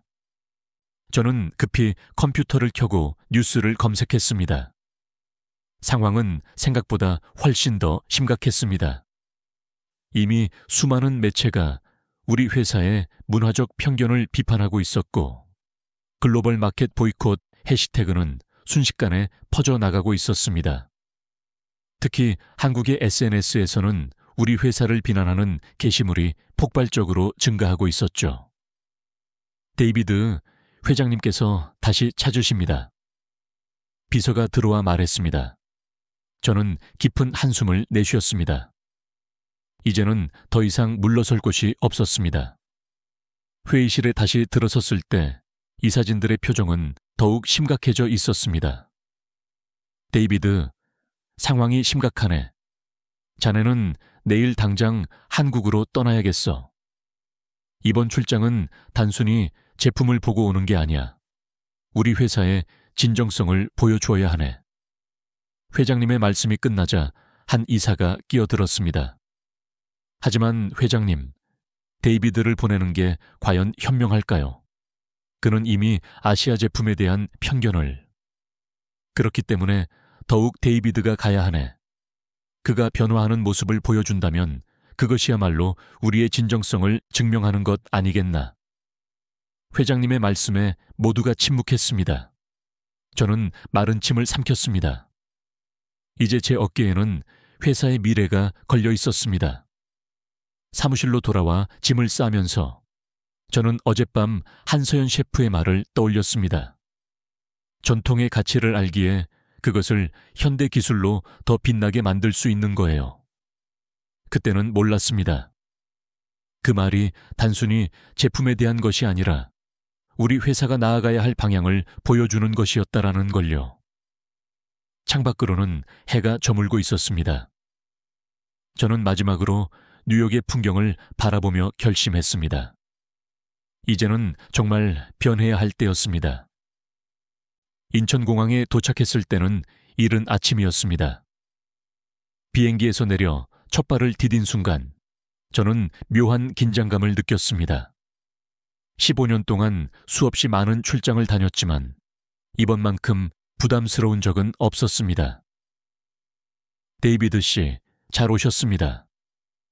입국장에서 저를 맞이한 건 한서연 셰프였습니다. 그녀는 서울 키친에서 만났을 때와는 다른 세련된 비즈니스 정장 차림이었습니다. 한서연 씨, 여기서 뵐 줄은 몰랐네요. 회장님께서 직접 연락하셨어요. 제가 한국 전통시장과 기업을 안내하는 게 좋겠다고 하시더라고요. 차에 오르면서 저는 불편함을 감추지 못했습니다. 이번 출장이 회사의 미래를 좌우할 만큼 중요하다는 것은 알고 있었지만 제 평가자가 될 사람과 동행해야 한다는 사실이 부담스러웠습니다. 지금 우리는 부산으로 가고 있어요. 그곳에서 우리나라 전통시장의 모습과 그 속에 숨어있는 현대기술의 조화를 보여드리고 싶습니다. 차창 밖으로 스쳐 지나가는 한국의 풍경은 제가 상상했던 것과는 사뭇 달랐습니다. 초현대식 건물들과 첨단 기술의 흔적들이 곳곳에 보였고 도로를 달리는 차들도 대부분이 최신형 전기차였습니다. 솔직히 말씀드리면 저는 아직도 확신이 서지 않습니다. 한국이 이렇게 발전했다는 건 알겠지만 제 말에 한서연은 미소를 지으며 대답했습니다. 그래서 더욱 직접 보셔야 해요. 특히 부산의 전통시장은 우리나라의 과거와 현재 그리고 미래가 공존하는 곳이니까요. KTX를 타고 부산으로 향하는 동안 저는 노트북을 펼쳐 실시간으로 올라오는 회사 소식을 확인했습니다. 여전히 SNS에서는 글로벌 마켓을 비난하는 목소리가 이어지고 있었고 주가는 계속해서 하락하고 있었죠. 걱정 마세요. 곧 모든 게 달라질 테니까요. 한서연의 말에 저는 고개를 들었습니다. 그녀의 눈빛에는 이상하리만큼 강한 자신감이 서려 있었습니다. 부산에 도착하자 우리는 곧장 전통시장으로 향했습니다. 시장 입구에 들어서는 순간 저는 놀라지 않을 수 없었습니다. 이게 전통시장인가요? 시장 입구에 들어서자 활기찬 상인들의 목소리가 귓가에 울렸습니다. 어서 오이소, 구경하고 가이소. 낯선 사투리가 정겹게 느껴졌습니다. 방금 볶은 참기름 향이 코끝을 스치고 시장 한켠에서는 할머니들이 솥뚜껑 위에서 김을 구워내고 계셨습니다. 오래된 나무 기둥에는 세월의 흔적이 그대로 배어 있었고 천장에 매달린 전통등은 현대식 LED 조명과 묘한 조화를 이루고 있었죠. 이런 광경은 제가 지금까지 보아온 그 어떤 시장과도 달랐습니다. 시장 곳곳에서 들리는 정겨운 사투리는 마치 오래된 고향을 찾은 듯한 느낌을 주었습니다. 겉보기에는 오래된 시장 건물이었지만 내부는 첨단 시스템으로 가득했습니다. 각 점포마다 디지털 결제 시스템이 구축되어 있었고 실시간 재고 관리 시스템까지 갖추고 있었죠. 여기가 바로 우리나라 전기밥솥의 시작점입니다. 한서연이 안내한 곳은 시장 한켠에 있는 오래된 그릇 가게였습니다. 그곳에는 전통 가마솥부터 최신형 전기밥솥까지 다양한 취사 도구들이 전시되어 있었죠. 김할머니, 안녕하세요. 한서연이 반갑게 인사를 건넸습니다. 80대로 보이는 할머니는 환한 미소로 우리를 맞아 주셨습니다. 이분이 바로 우리나라 최초의 전기밥솥 개발자 중 한 분의 어머니세요. 40년 전 이 시장에서 시작된 작은 실험이 오늘날 세계적인 기술이 되었답니다. 김 할머니는 떨리는 손으로 오래된 앨범을 꺼내 오셨습니다. 그 안에는 흑백 사진들이 가득했죠. 젊은 시절에 김 할머니와 그의 아들이 작은 공방에서 밥솥을 연구하는 모습, 첫 제품이 나왔을 때의 기쁨에 찬 장면들. 우리 아들이 늘 하던 말이 있었어요. 어머니, 우리의 전통을 지키면서도 세계로 나아가는 길이 있습니다. 그게 바로 기술입니다. 할머니의 말씀에 저는 깊은 감동을 느꼈습니다. 그것은 단순한 제품 개발 이야기가 아닌 한 나라의 자부심과 도전 정신을 보여주는 이야기였으니까요. 지금 이 시장에서 사용되는 모든 전기밥솥은 그때의 기술을 계승한 제품들입니다. 한서연의 설명을 들으며 시장을 둘러보니 곳곳에서 전통과 현대가 조화를 이루는 모습이 보였습니다. 특히 놀라웠던 건 각 점포에서 사용하는 전기밥솥들이 모두 네트워크로 연결되어 있다는 사실이었죠. 이건 무슨 의미인가요? 모든 밥솥이 클라우드로 연결되어 있어요. 시장의 온도, 습도는 물론 고객들의 선호도까지 실시간으로 분석해서 최적의 취사 조건을 만들어내는 거죠. 전통시장의 경험과 빅데이터가 만나 만들어내는 혁신이에요. 그때였습니다. 제 휴대폰에서 알림음이 울렸습니다. 본사에서 보낸 긴급 메시지였죠. 데이비드, 중국 미지아가 월마트와의 계약을 파기했다는 소식이 들어왔네. 아시아 불매 운동의 영향이래. 이제 우리에게는 기회밖에 없어. 부산에서 뭔가 찾았나? 저는 잠시 생각에 잠겼습니다. 지금까지 본 것들은 분명 놀라웠습니다. 하지만 이것으로 충분할까요? 우리 회사의 미래를 이 전통시장의 기술에 걸어도 될까요? 데이비드 씨, 이제 진짜 보여드릴 곳이 남았어요. 한서연이 저를 이끈 곳은 시장 뒤편에 있는 작은 연구소였습니다. 그곳에서 저는 우리 회사의 미래를 결정할 놀라운 광경을 목격하게 됩니다. 시장 뒤편의 작은 연구소는 겉보기에는 평범한 건물이었습니다. 하지만 그 안에 들어선 순간 저는 말문이 막혔습니다.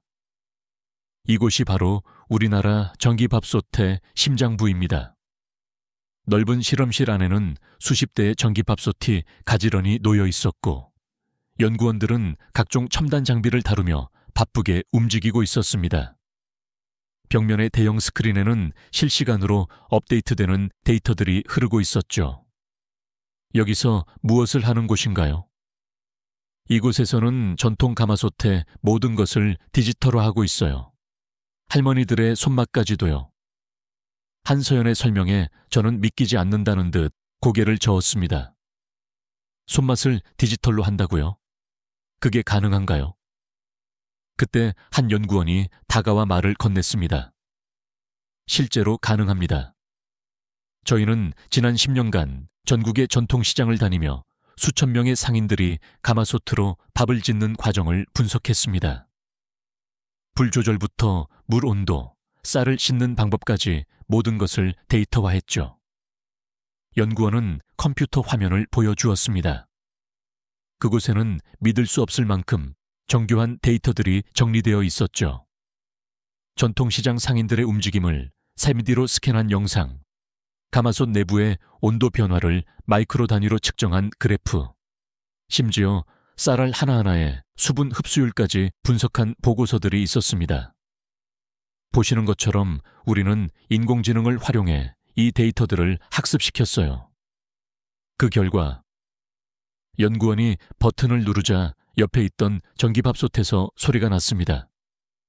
잠시 후 뚜껑을 열자 완벽한 고슬고슬한 밥이 모습을 드러냈죠. 이건 정말 놀랍군요. 하지만 더 놀라운 것은 따로 있었습니다. 한서연이 저를 지하 실험실로 안내했을 때였죠. 이제 진짜 혁신을 보여드리겠습니다. 지하 실험실에는 완전히 새로운 형태의 전기밥솥이 있었습니다. 기존의 것과는 전혀 다른 미래지향적인 디자인이었죠. 이건 아직 세상에 공개되지 않은 차세대 모델입니다. 블록체인 기술을 활용해 전 세계 어디서든 그 지역의 쌀과 물에 최적화된 취사가 가능하죠.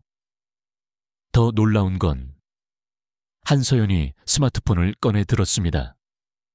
화면에는 전 세계 주요 도시들의 실시간 기후 데이터가 표시되어 있었죠. 이 밥솥은 각 지역의 기후 조건을 실시간으로 반영해 취사 환경을 조절합니다. 뉴욕의 습도가 높은 날이라면 자동으로 그에 맞춰 조리법을 바꾸죠. 심지어 고도와 기압까지 고려한답니다. 저는 할 말을 잃었습니다.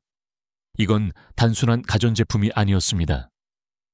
과학과 전통이 완벽하게 결합된 첨단 기술의 집약체였습니다. 하지만 이게 전부가 아닙니다.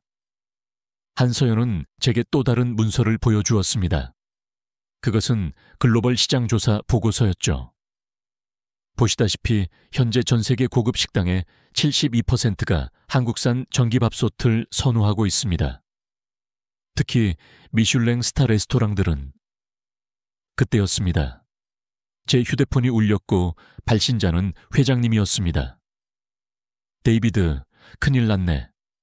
방금 월스트리트 저널에서 우리 회사를 대대적으로 비판하는 기사를 냈어.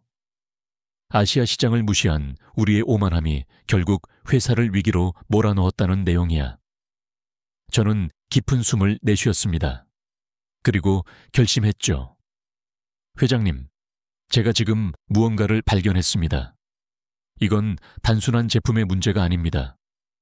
우리가 그동안 놓치고 있던 것은 저는 부산에서 본 것들을 설명하기 시작했습니다. 전통시장의 현대화, 빅데이터를 활용한 손맛의 디지털화, 그리고 블록체인 기술을 접목한 차세대 제품까지.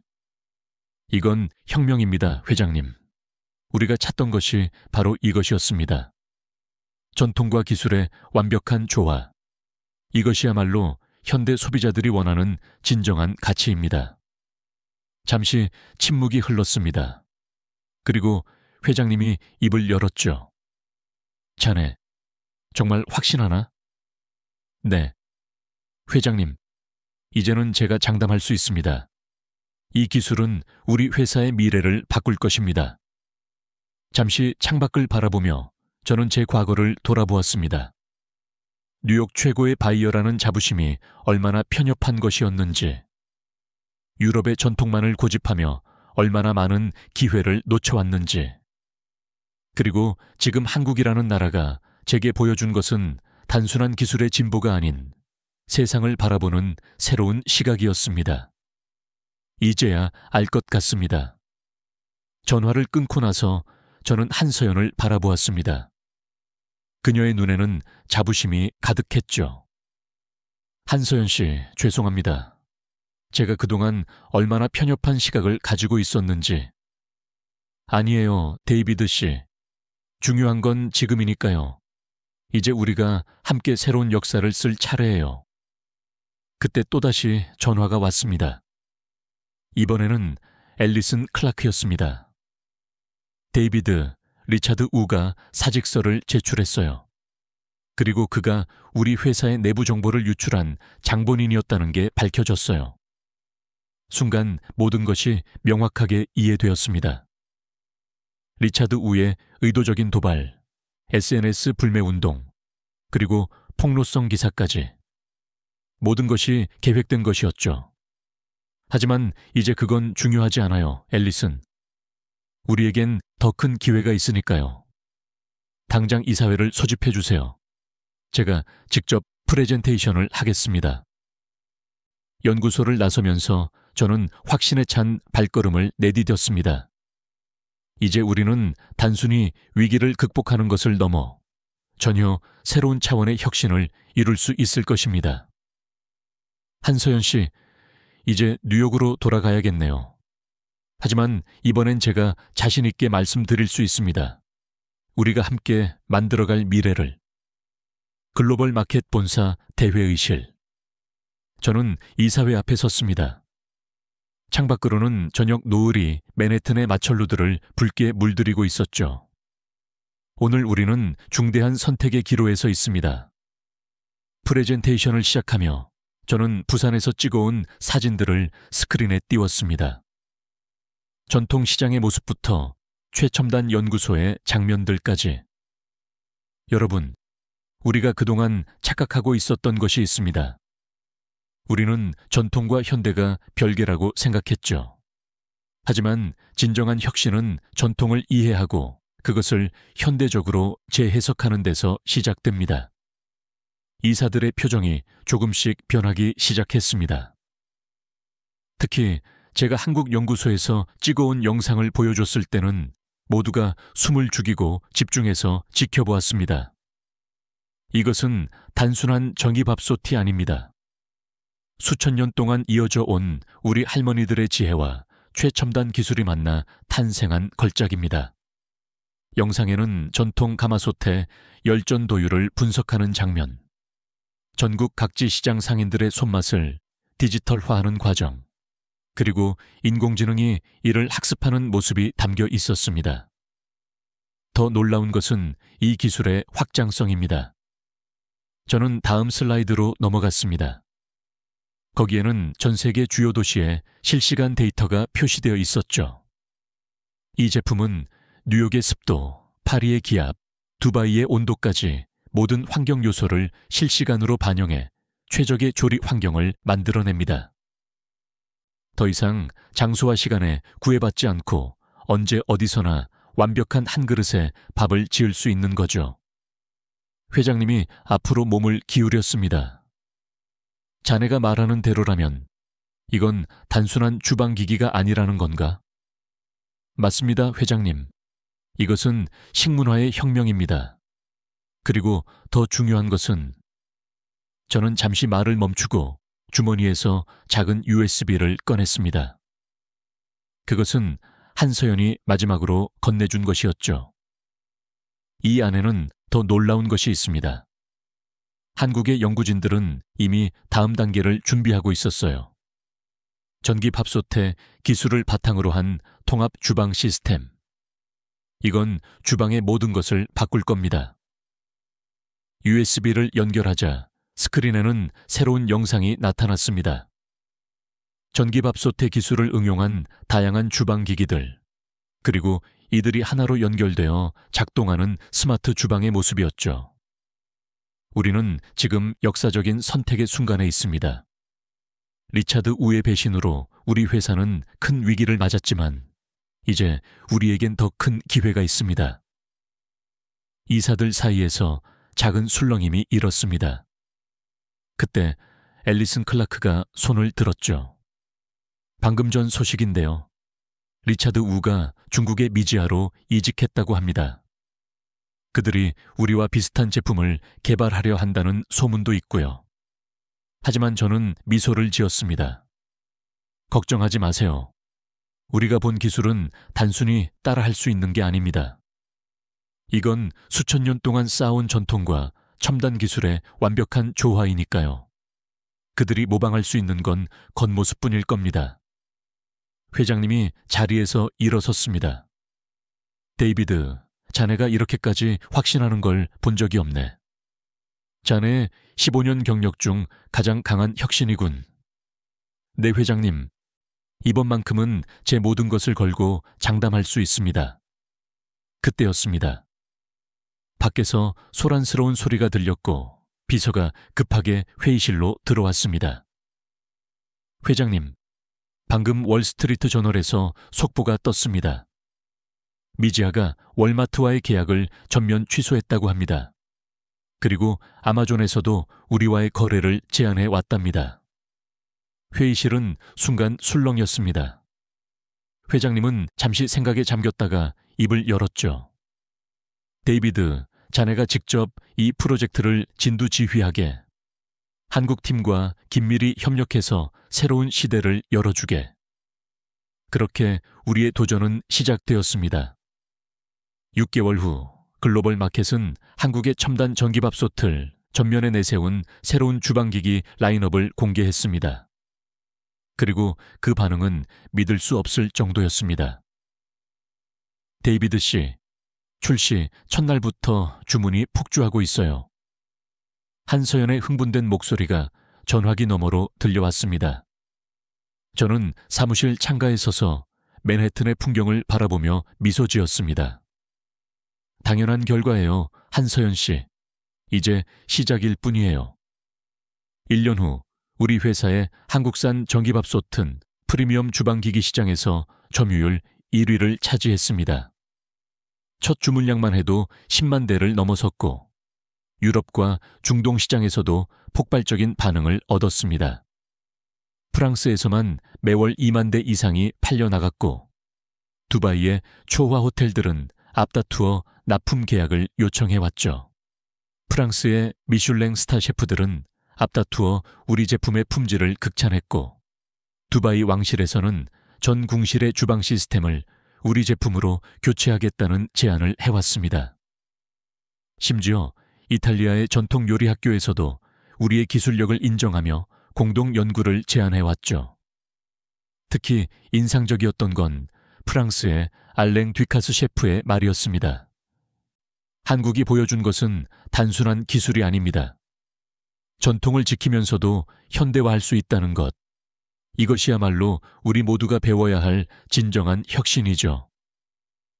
미슐랭 스타 레스토랑의 89%가 우리 제품을 사용하게 되었고 일반 가정에서도 큰 인기를 얻었습니다. 데이비드, 이제 한국에서도 당신을 모르는 사람이 없다고 해요.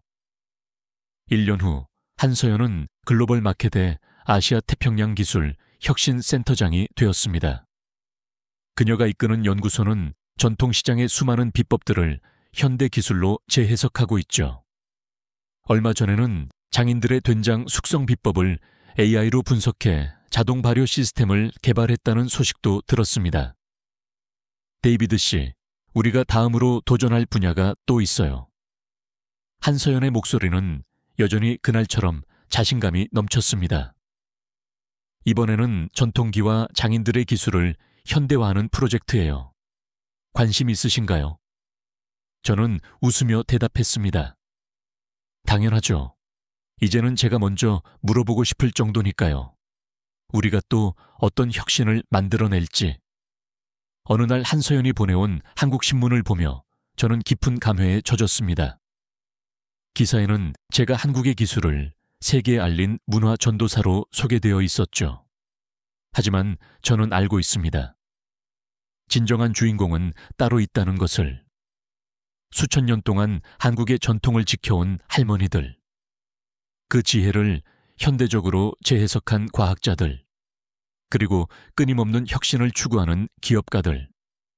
오늘도 저는 사무실에 걸린 부산 전통시장의 사진을 바라봅니다. 그리고 다시 한번 깨닫습니다.